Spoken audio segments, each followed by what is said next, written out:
அருமை நண்பர்களே, இன்றும் கூட வெற்றிக்கு பயணிக்கும் பொழுதே வெற்றியை அனுபவிப்பவன் யார் என்பதை சிந்திப்போமா?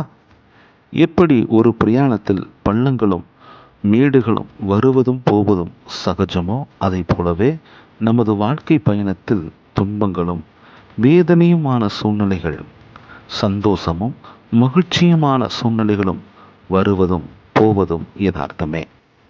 துன்பங்களும் வேதனையுமான சூழ்நிலைகள் வந்தால் தோற்றுவிட்டோம் என்றோ, சந்தோஷமும் மகிழ்ச்சியுமான சூழ்நிலைகள் வந்தால் வெற்றி பெற்றுவிட்டோம் என்றோ பொருள் அல்ல. ஏனெனில் துக்கமும் வேதனையும் தோல்வியும் அல்ல, சந்தோஷமும் மகிழ்ச்சியும் வெற்றியும் அல்ல.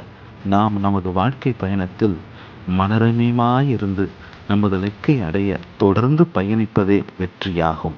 வேதம் கூறுகிறது, நான் எந்த நிலைமையில் இருந்தாலும் மனரமியமாயிருக்க கற்றுக்கொண்டேன். ஹலோ ஃப்ரெண்ட்ஸ், மனரமியமாயிருப்பதே வெற்றி. நாமும் மனரமியமாயிருக்க கற்றுக்கொள்வோமா? God bless you. தேங்க்யூ.